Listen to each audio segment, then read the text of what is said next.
అంటే గురుకుల పాఠశాలల్ని తక్కువ అంచనా వేయకండి.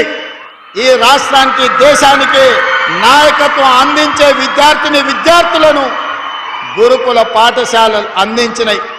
అందుకే ఈ దేశాన్ని నిర్మించాలి అనంటే, తెలంగాణ రాష్ట్రాన్ని అభివృద్ధి పదం వైపు నడిపించాలి అంటే మొట్టమొదట ప్రభుత్వానికి విద్యాశాఖకు ప్రాధాన్యత ఉండాలి. రెసిడెన్షియల్ స్కూల్స్ని తీర్చిదిద్దాలి. రెసిడెన్షియల్ స్కూల్స్లో ఏ మాత్రం కూడా లోపాలు ఉండొద్దు. వాళ్ళకేదో దొడ్డు బియ్యంతోని ఏదో దిక్కులేని వాళ్ళకి పెట్టినట్టు పాసిపోయిన అన్నమో కూరగాయలను పెడితే చూసేది లేదు. సన్న బియ్యంతోని మంచి అన్నం మీ ఎమ్మెల్యేలు, మీ ఎంపీలు, మీ మంత్రులు, మీ ముఖ్యమంత్రి ఏ సన్న బియ్యం తింటున్నాడో మా తెలంగాణ గురుకులాలలో చదువుకుంటున్న విద్యార్థులకు ఆ సన్న బియ్యంతో భోజనం పెట్టాలనే సంకల్పంతో సన్న బియ్యం పండించే రైతులకు 500 రూపాయలు బోనస్ ఇచ్చి వాళ్ళు పండించిన వడ్లను కొని మన తెలంగాణ గడ్డ మీద పండిన వడ్లనే బియ్యంగా మార్చి మా బిడ్డలకు భోజనం పెట్టాలి అని ఈరోజు తుమ్మల నాగేశ్వరరావు, ఉత్తమ్ కుమార్ రెడ్డి గారికి ఆదేశాలు ఇచ్చి సన్న వడ్లకు ఈరోజు బోనస్ ఇచ్చి కొనుగోలు చేస్తున్నాం. మా పిల్లలంటే ఎవరికంటే తక్కువ కాదు. మా పిల్లలంటే తెలంగాణ ఆత్మగౌరవం. మా పిల్లలంటే ఈ దేశాన్ని నిర్మించే డాక్టర్లు, లాయర్లు, ఇంజనీర్లు. మా పిల్లలంటే ఈ దేశాన్ని అభివృద్ధి పదం వైపు నడిపించే ప్రజా ప్రతినిధులు అవుతారన్న ఆలోచన ఈరోజు మాకున్నది. ఆ గొప్ప లక్ష్యం కోసమే మన ప్రభుత్వం పనిచేస్తున్నది. 10 ఏళ్ళల్లో ఇక్కడికి వచ్చిన పిల్లలందరూ నేను అడుగుతున్నా, ఎప్పుడైనా గత ముఖ్యమంత్రిని మీరు చూసిండ్రా? ఎప్పుడైనా కలిసిండ్రా? మీ మంత్రి అన్న మీ దగ్గరకు వచ్చిండ్రా? ఎన్నడన్నా మిమ్మల్ని హైదరాబాద్ తెచ్చిండ్రా? ఎల్బీ స్టేడియంకి వచ్చిండ్రా? మీ మంత్రులను కలిసిండ్రా? మీ అధికారులను కలిసిండ్రా? ఎన్నడన్నా మీరు ఏం తింటున్నారు, ఎట్లున్నారని అడిగినరా?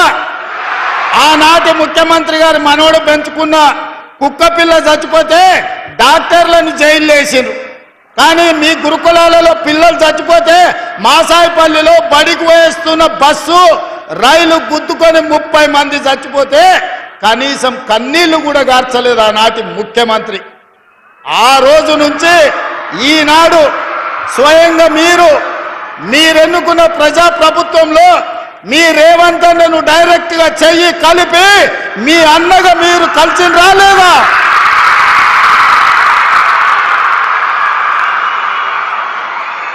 మీ మధ్యలోకి ఇట్లా నడుచుకుంటూ వచ్చి మీ రేవంత్ అన్న మీతో చెయ్యి కలిపిండా లేదా?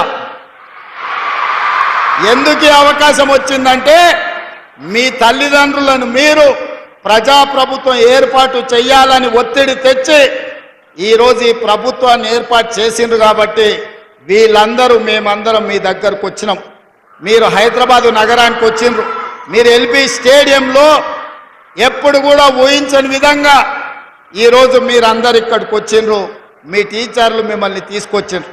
ఇవాళ పండిత్ జవహర్లాల్ నెహ్రూ గారి జయంతి సందర్భంగా ఈరోజు బాలల దినోత్సవం మీ అందరి మధ్యలో కూర్చొని మనమందరం ఈరోజు నిర్వహించుకుంటున్నాం. దీనికి కారణం తెలంగాణలో వచ్చిన మార్పు, ప్రభుత్వంలో వచ్చిన మార్పు. ప్రభుత్వం అంటే ప్రజలకు అందుబాటులో ఉండాలి. ముఖ్యమంత్రి అంటే ప్రజలతో మాట్లాడాలి.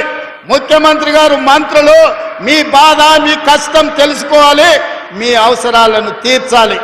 మీ అధికారులు మీరు చదువుకుంటున్న పాఠశాలకు రావాలి.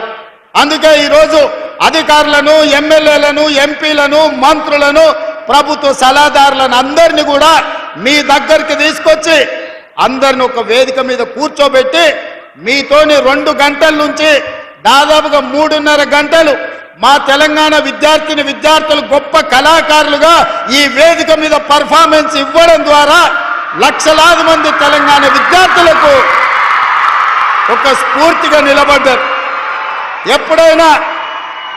ఎప్పుడైనా మీ రెసిడెన్షియల్ స్కూల్ పిల్లలు ఎల్బీ స్టేడియంలో పర్ఫార్మెన్స్ చేసిండ్రా?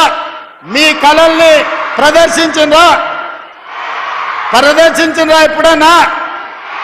కానీ మీ రేవంత్ అన్న మీకోసం ఇంత గొప్పగా ఏర్పాటు చేసి మీలో ఉన్న కళాకారులను వెలికి తీసి తెలంగాణకు ఆదర్శంగా తీర్చిదిద్దాలి అని మీకు ఇవాళ అవకాశం ఇచ్చిన మాట వాస్తవం కాదా?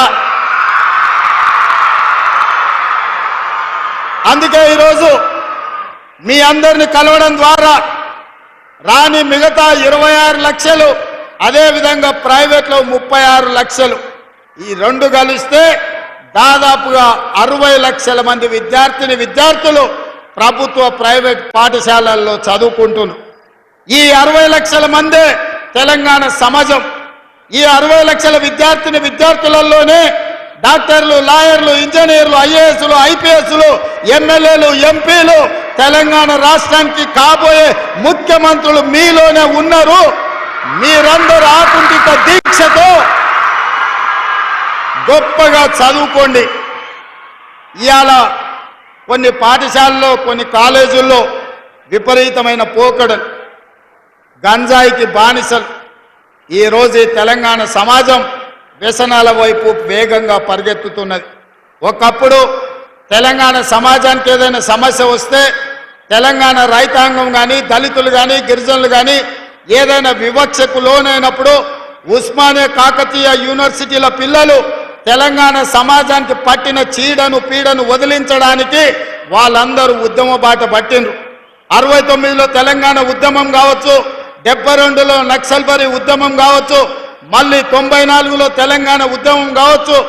ఈనాటి తెలంగాణ రాష్ట్రంలో, తెలంగాణ రాష్ట్ర సాధనలో సమిధలైన శ్రీకాంతాచారి, ఈశాన్ రెడ్డి, వేణుగోపాల్ రెడ్డి, కానిస్టేబుల్ కిష్టయ్యలు, యాదయ్యలు ఉస్మానియా కాకతీయ యూనివర్సిటీల నుంచి వచ్చిన వాళ్ళే.